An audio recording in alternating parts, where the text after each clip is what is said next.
بسم اللہ الرحمن الرحیم۔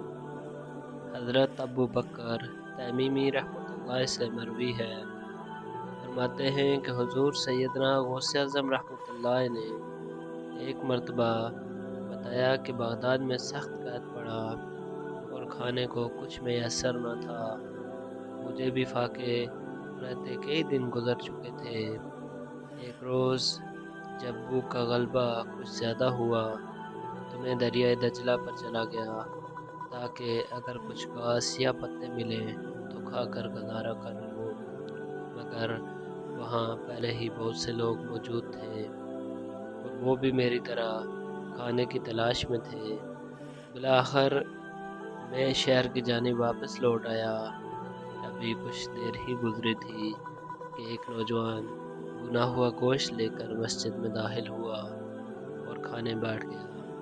میں بھوک سے اس قدر نڈال تھا کہ جب وہ لقمہ اپنے منہ میں ڈالتا تو میں اپنا منہ کھول لیتا، حتیٰ کہ میں نے خود کو ملامت کرنے کو کہا کہ یہ کیا حرکت ہے، اللہ عز و جل میرے حال سے واقف ہے، اسی پر توکل کر اور اس قدر بے صبرا نہ ہو۔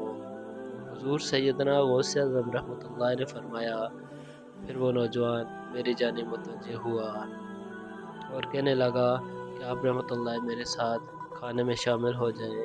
میں نے انکار کر دیا اور جب اس نے بہت زیادہ اصرار کیا تو میں اس کے ساتھ کھانے میں شریک ہو گیا۔ اس نوجوان نے مجھ سے پوچھا کہ میں کیا کرتا ہوں۔ میں نے اسے بتایا کہ میں فقہ کا طالب علم ہوں اور جیلان کا رہنے والا ہوں۔ اس نے مجھ سے پوچھا، کیا تم جیلان کے ایک شخص عبدالقادر کو جانتے ہو؟ میں نے اسے بتایا، وہ میں ہی ہوں۔ میری بات سن کر اس کی آنکھوں سے آنسو جاری ہو گئے اور کہنے لگا کہ مجھے جیلان سے آپ رحمۃ اللہ کی والدہ نے 8 دینار دے کر بھیجا تھا۔ میں آپ رحمۃ اللہ کو تلاش کرتا رہا یہاں تک کہ میرے پاس موجود رقم بھی ختم ہو گئی اور فاقوں کی نوبت آ گئی۔ میں نے بھوک سے نڈال 3 دن گزار دیے۔ پھر مجھے خیال آیا کہ فاقے کی حالت میں تیسرے دن تو مردار کھانے کی بھی اجازت ہے، اس لیے میں نے امانت میں سے یہ کھانا خریدا تھا۔ یہ کھانا آپ رحمۃ اللہ کی ملکیت ہے اور میں آپ رحمۃ اللہ سے معافی چاہتا ہوں۔ حضور سیدنا غوث اعظم رحمۃ اللہ نے فرمایا، میں نے اس شخص کو تسلی دی کہ فکر کی کوئی بات نہیں، اور پھر ہم دونوں نے مل کر وہ کھانا کھایا۔